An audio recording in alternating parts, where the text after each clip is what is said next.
Good morning. How's it going? Kuro, Schmaze, the rock stars.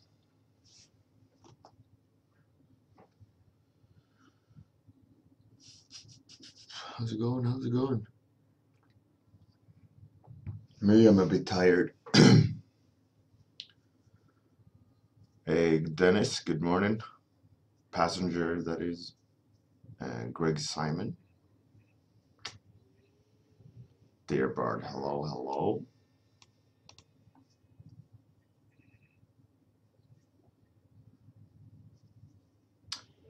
The hard brush edge jitter, when you're stacking the brush when it's visible. It's when you go to the tools settings and in spacing, by default it's like that, so that when you paint you get things like that, but you just reduce the spacing and it'll get smooth. Is that what you talk about?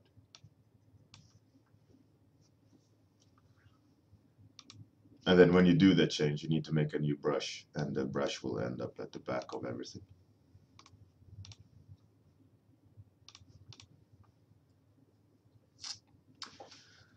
So, how about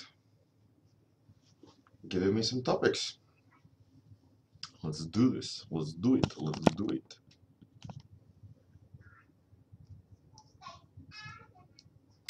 My pleasure, Schmaze. The guy with the golden nickname, Schmaze. But it's always like that. You don't think it's somewhere. You don't click there because, you know, you have some preconceived idea that it's not supposed to be there. And of course, war balloon. What's a war balloon? That was an interesting topic. I hopefully get a war balloon. Rusty boat whale. That is also a cool topic. Rusty boat whale. I like it. I like the topic. But you can't stop with just 2 topics. Come on. Come on, people. Barbarian twins. Fantastic, Dennis. Barbarian twins. That's like chest of a barbarian woman. Yay! Those mighty twins of Sonya. Isn't Sonya some barbarian name, right? Well, no, don't push that button.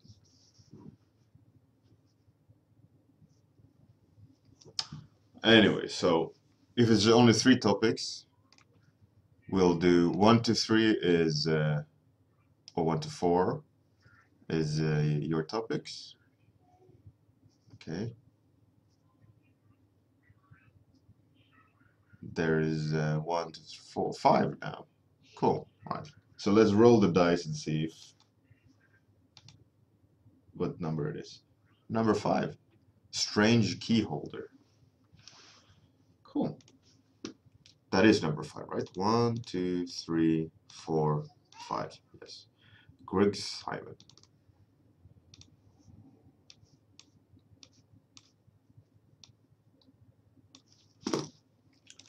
Strange Key Holder by Greg Simon _ something. Art.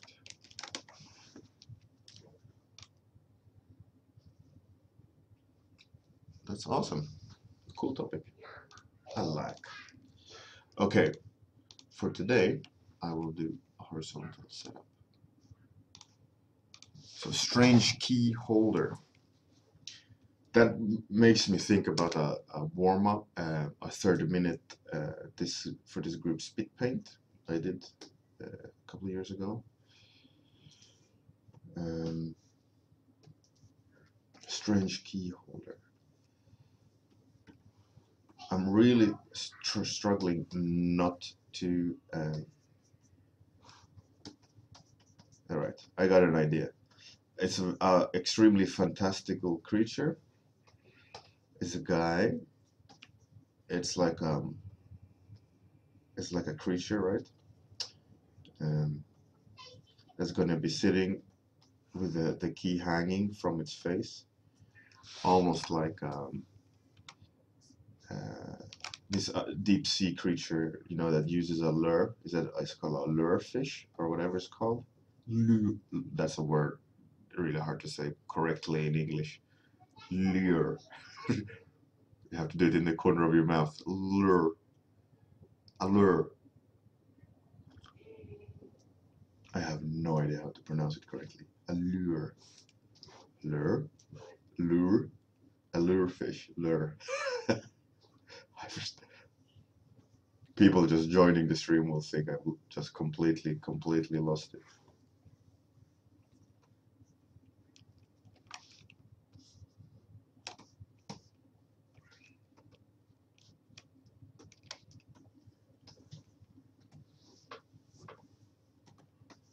And let's have the thing hold with its long, nasty fingers, like appreciating his key. It looks like nothing at the moment. Bear with me. I'm trying, kind of want to experiment a little with the process, like I did with the other ones. Not too keen on the face. That made me think about a specific face, which I kind of want to shake. So I'm removing it and. All right.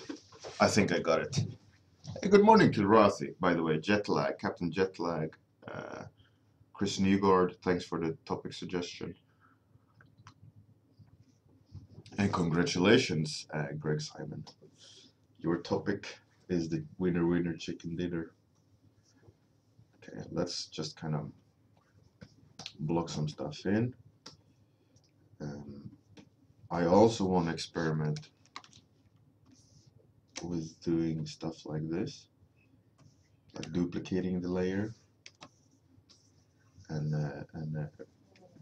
just kind of trying to get details in an interesting way because of why not?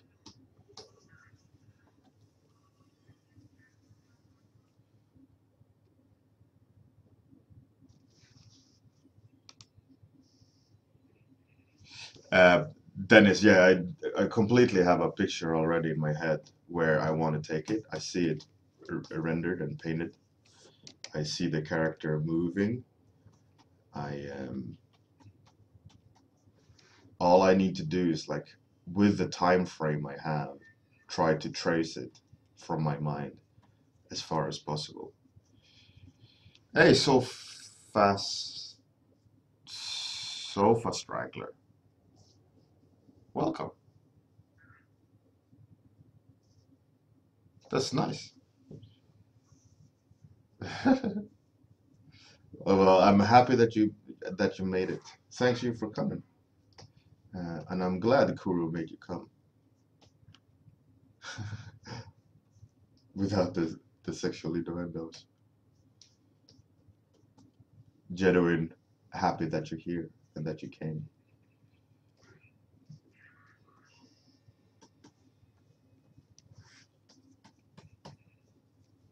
A new face is always appreciated. Yeah, like I said, then it's like I already see it exactly like I want it. The exploration aspect is already over now. Like when I'm doing these lines, now I'm just kind of building, setting everything up so that when I do uh, push forward, I know like which steps that I need to take, and I'm trying to set those steps up so that when I do, it's not going to break the process to get to that end goal. Like I know exactly like the face. I wanted to have like a face inside, almost like a medieval helmet. So the face is like a manta ray face, helmet, arm thing, moving, going out, holding the key, and the key is being like, I was thinking of a crystal key, um, so that becomes like a focal point, and building on the idea of using a a lure. That word, man, it's completely messing with my head. Hey, Irish nonsense. I can zoom in a little bit so you guys see a little bit more. Maybe it's more interesting.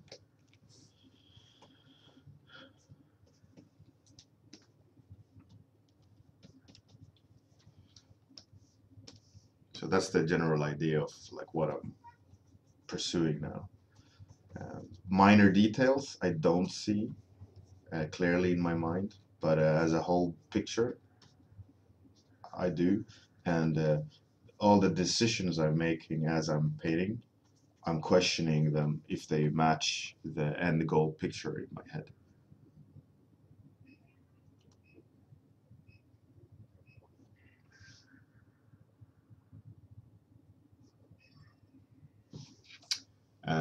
So I start with the first one. Hey, Irish nonsense. Good morning, good morning, good morning. Glad to have you here.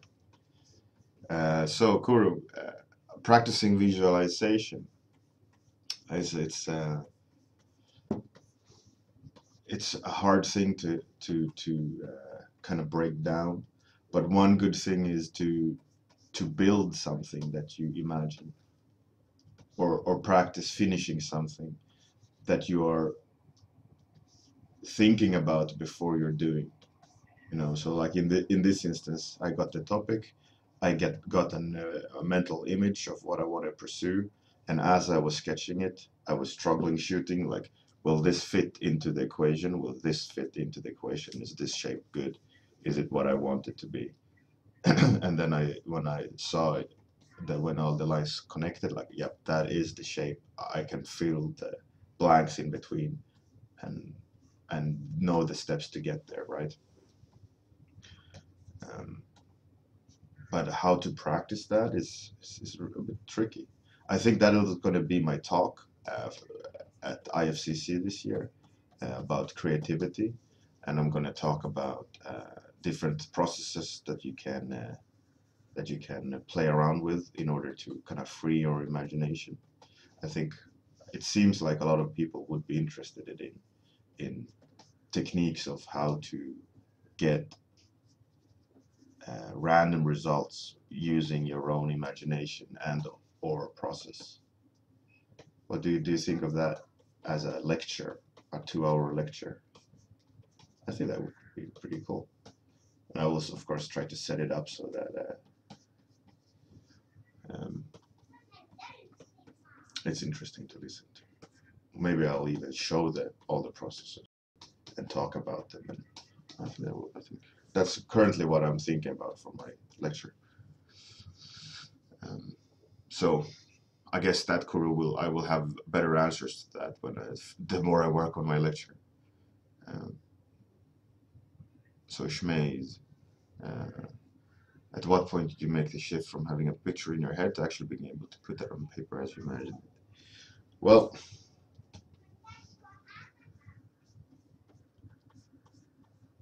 the problem is like how clear can you have a picture in your head, and how much do you just have a like an inkling of, all right, I should do something like that. Can you, like, if you imagine something, can you actually rotate it around in your head? Can you actually see it in a from a different angle? Can you walk around that character in space in your head? If you can't, that means you haven't visualized it properly. You know, I can see this guy moving, I can see him talking, I can see, like, is it jiggly bits, is it hard surface bits, you know, I can clearly see it, and how it would move. But if you can't, when you're imagining something, you have to think about it, like, what if. You can use a lot of what ifs, and obviously this is something I practiced on, and you have to have like a checklist of things to use, right? So I've studied animation, I've animated in 3D. You know, how do you make something feel heavy, and all these things. And if you know how something is animated heavy, what is required, then you can kind of use that in your advantage to design something. So when you're designing something heavy, you know, like, you could use XYZ things to enhance the feeling of something heavy, right? But also a lot of it comes with motion, like how they plant the feet, what moves, secondary animations, and so on. And that, of course, helps me to see something realized in my head. But to answer at exactly what point is really hard to say. It just comes little by little, just a clearer and clearer picture by doing all the practicing, you know, of free form sketching to finishing an illustration, but always keeping that, like, I always practiced seeing it in my mind.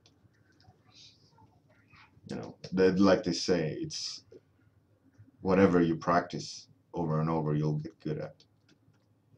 So I've been practicing my imagination a lot from the very beginning of wanting this as a job. I made sure to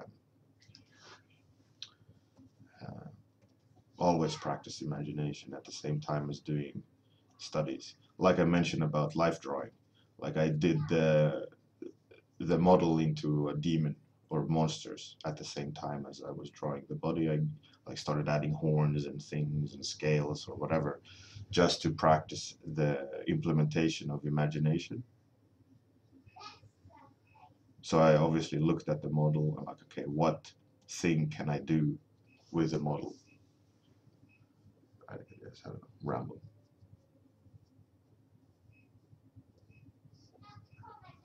Dennis, yeah, of course. I mean, like, randomness is a good aid as well. I mean, the randomness, it's all random up to a point where you see it, right? Then it stops being random, and it has become a thing that you know how to pursue, right? You see, oh, that looks like a tower, or, oh, this looks like a knight in shining armor, or whatever, and the randomness is just a great way to get out of your thought process, and so you don't have a biased, or you're reducing the bias aspect of your conscious decision makings, right? You're looking at something and going, what is this, and maybe it's the last 10 pictures you looked at ArtStation that is influencing this, right? So you want to do some cool mech, and you're starting to just pick that picture in your head that from the last cool thing you saw. Maybe it was Terminator 2, you know, maybe you watched that on the movies, and you subconsciously, like, leaning towards that because that's fresh in your mind. So by doing random things, you can also help to get new impressions. Um, but there's lots of different techniques to to do just that, like force randomness. For example, drawing upside down. Hey, Novio. Good morning. Glad to see you here.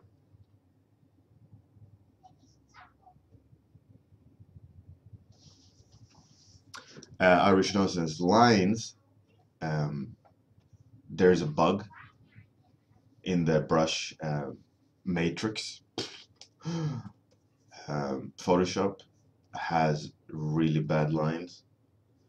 So there is a plugin you can buy, kind of like a lazy brush, uh, that helps to smoothen out the line quality.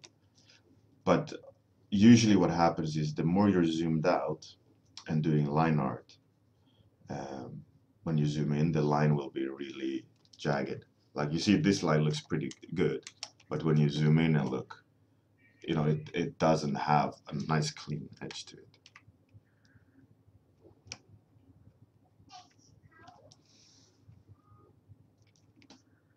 Hey, Lurib, good morning.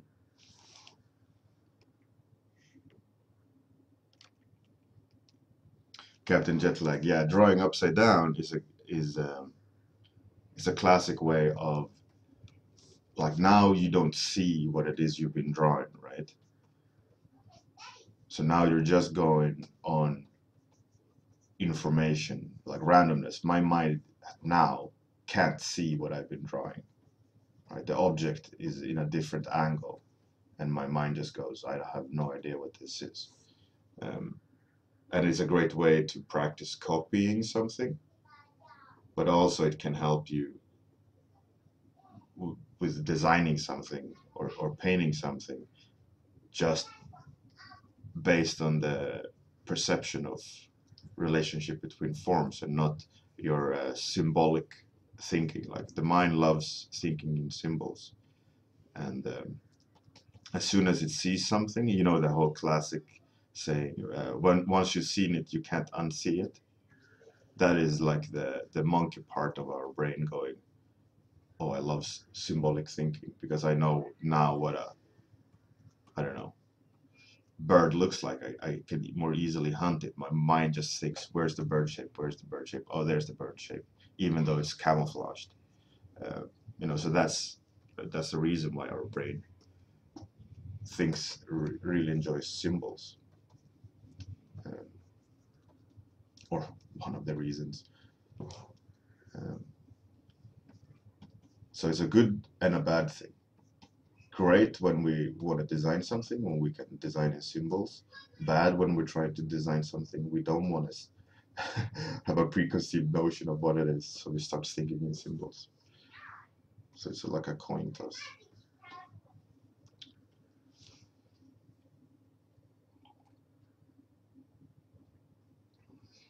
But Irish nonsense,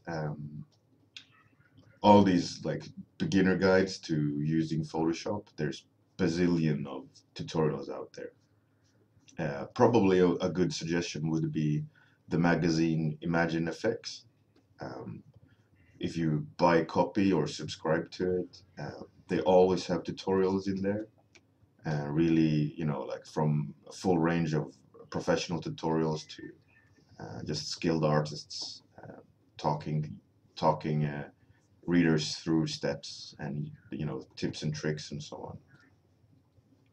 So it's a really useful magazine when you're starting out. So you might want to look into Imagine FX book magazine, but you probably are aware of it. But it's very Photoshop heavy, that magazine, so that should help you significantly.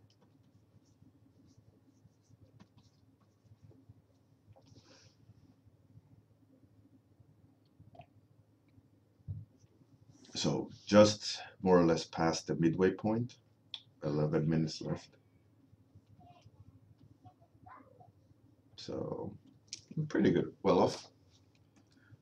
Good, well, good, gone to a good start.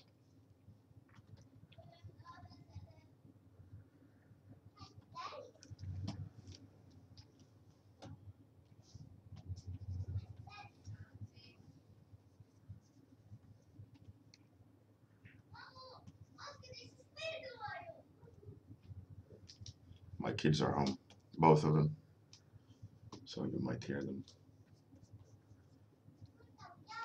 They're sitting and playing.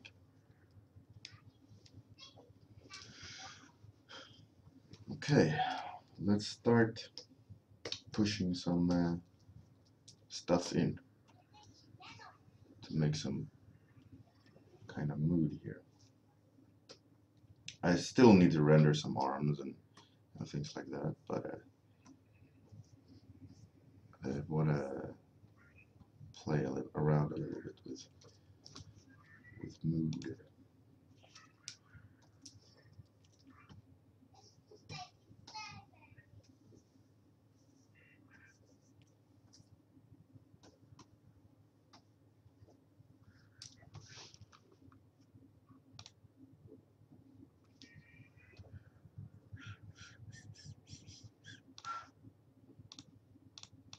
Put the color burn. Let's put some orange. That's a good tip, Dennis. Feng Zhu has done tutorials for many years. He has a bunch of really good stuff online, on YouTube, which is even better.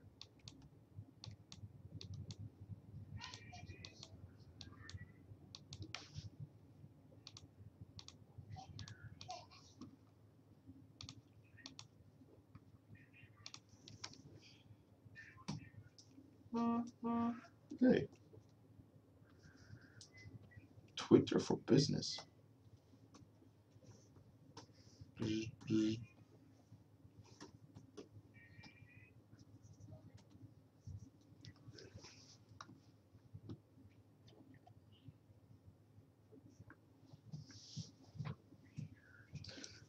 that is the classic self-taught artist's remark. I just do what I do, and you'll get there eventually. But that's true. You can get there faster though if you get the correct kind of information that suits you.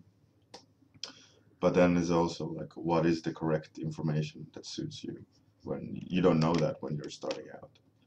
So I think a lot of what's good to do is play around a lot.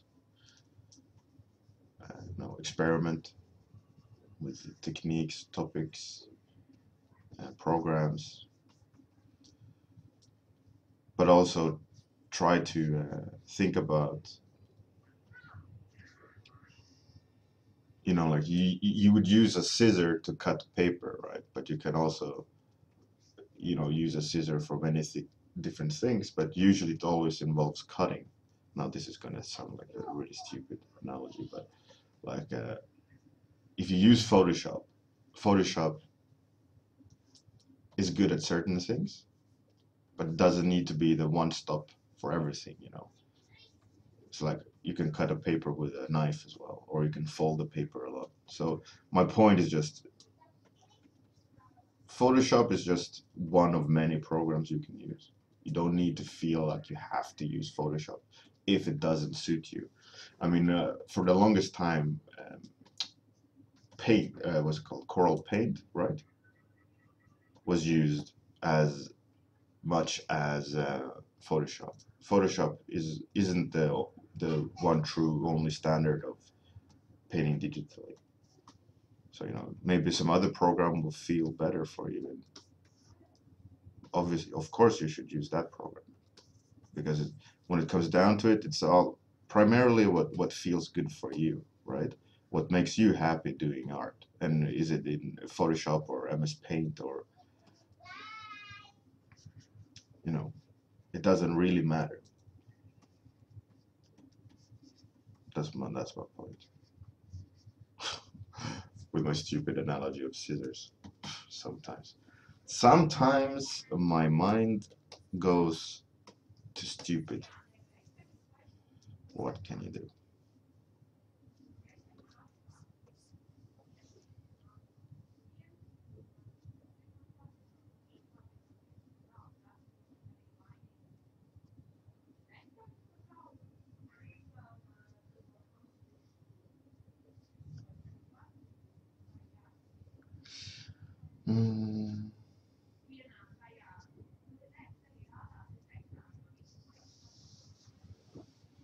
So Kuru, about keeping things streamlined or like not wasting time. Um, my suggestion to that would be you need to do more stuff on your own private time where you experiment with your process. Get your process down more solidly. Like you realize, let's say that, okay, I need to do thumbnails this way first, or I need to use DAZ 3D to set up my models in order to have a better start at doing whatever, whatever the course is.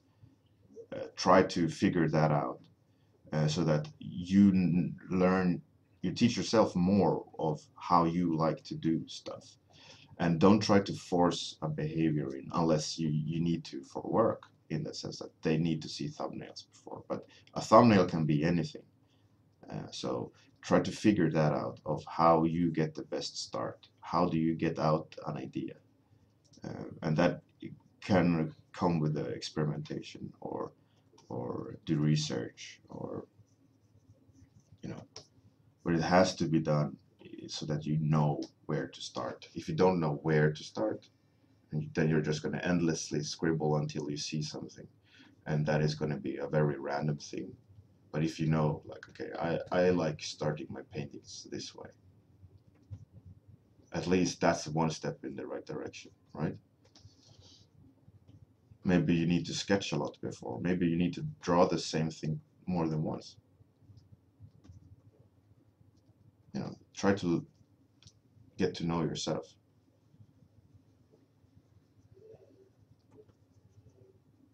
Or maybe you need to think more. Maybe you need to do more research before you draw something. Maybe you need to, read about it or look at pictures, or who knows, right?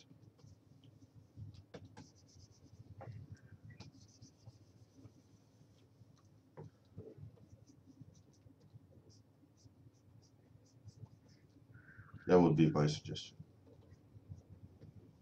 Feels like, it sounds like that because you're painting and you don't know what you're painting.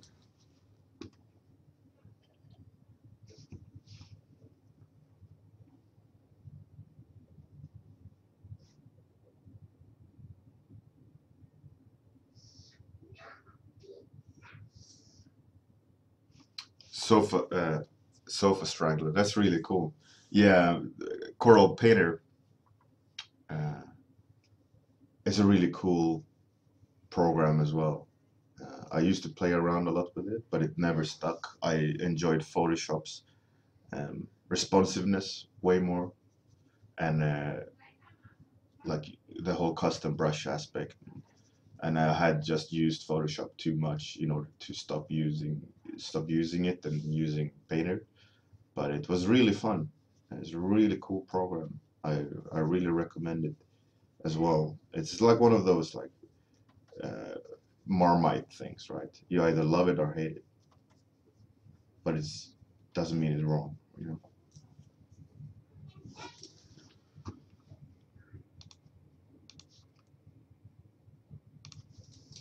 Okay, I want to heat up the darks a little bit, so I'm gonna use my dirty airbrush. My daughter is saying Merry Christmas. Cute.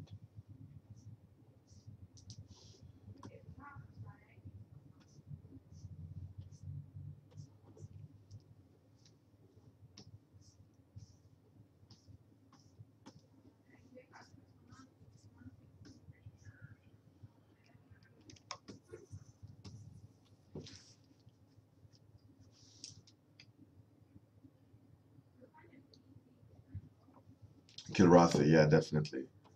This completely two different beasts, Painter and Photoshop. And it's definitely down to what you enjoy more. But it's a really cool program.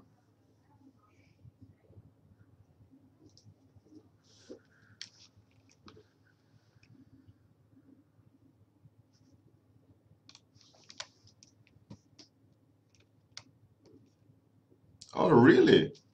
Does Painter allow that? That's really weird. That's like saying like you have a BMW, but you can use Volvo parts in it. That's quite that's a quite weird thing. But obviously they realized that. So that's a cool actual, quite gutsy from Painter. And how does Photoshop allow that or Adobe allow that? That's well, I mean they won't complain, obviously. Ah, you want to use our program in your program? Of course. Why not? Free advertisement.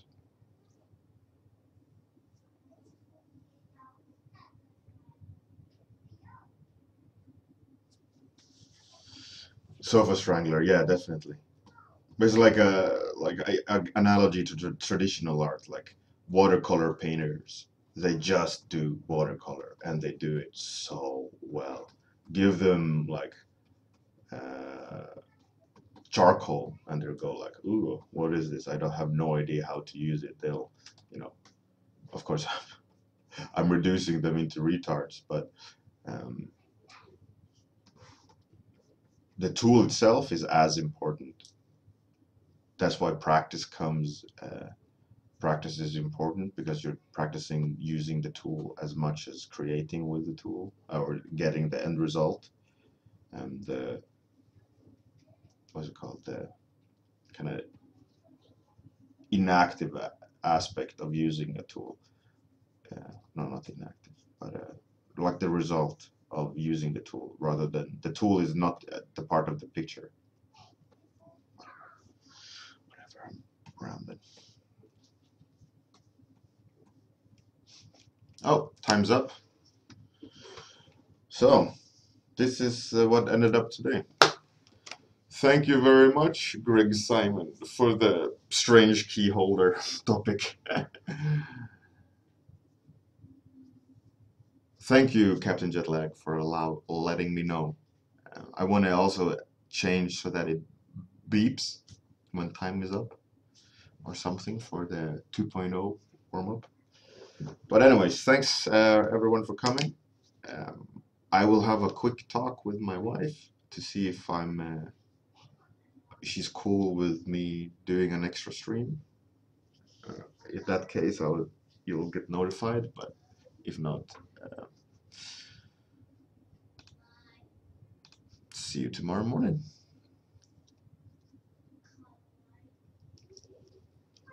So I don't know if it's gonna be an extra stream. I'm hoping, but as everyone is home today, I just don't want to sit in my dungeon. Hey, JKL Designs, you're new.